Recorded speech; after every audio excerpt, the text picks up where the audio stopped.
చెప్పండి, ఎక్కడి నుంచి వచ్చారు? తిరుపతి సార్. ఓకే, ఏంటంటే దేని గురించి?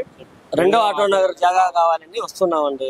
ఓకే, అంటే ఉన్నది సరిపోలేదా? ఉన్నది సరిపోవట్లేదని వాడుకుంటున్నాము. ఓకే, సీనియర్లకు ఉన్నాయి, జూనియర్లకు ఆ. అంటే ఇప్పుడు ఎంతమంది ఉన్నారు మీరు? 500 పైబడి ఉంది. 500 మంది ఉన్నారండి. అంటే ఇప్పుడు ఉన్న వాళ్ళు కాకుండా 500 మంది ఎక్స్ట్రా? అవును. ఓకే. వాళ్ళల్లో మెకానిక్లు, టింకర్లు, పెయింటర్లు, ఎలక్ట్రీషియన్లు, బాడీ బిల్డర్లు, లారీ మెకానిక్, జీప్ మెకానిక్లు, ట్రాక్టర్ మెకానిక్లు వగైరా వగైరాలు ఉన్నారు. ఓకే.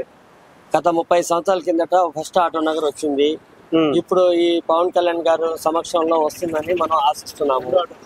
తిరుపతి ఎమ్మెల్యే గారిని అడిగితే ఒకసారి డిప్యూటీ సీఎం గారిని కలవండి అని తిరుపతి ఎమ్మెల్యే గారు శ్రీనివాసులు గారు ఇచ్చారు.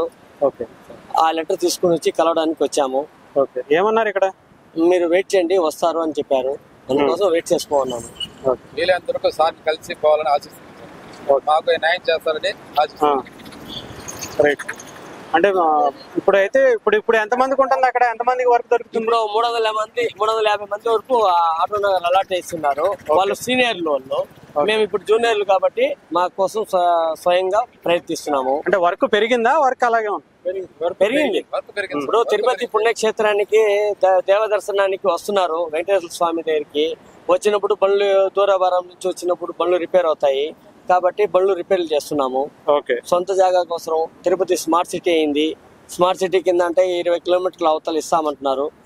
కలెక్టర్ గారిని కూడా కలిసాము, కమిషనర్ గారిని కలిసాము, ఆర్డీఓని కలిసాము, ఎంఆర్ఓ గారిని కలిసాము.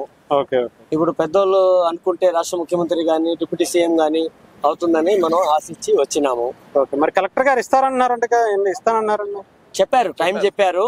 ఒకసారి హెడ్ ఆఫీస్ కి మనం డిప్యూటీ సీఎం ని కలిస్తే ఆ నుంచి కూడా ఫార్వర్డ్ అయితే వాళ్ళ పని బిజీ అవుతుంది అనేసి ఇక్కడ వచ్చామండి.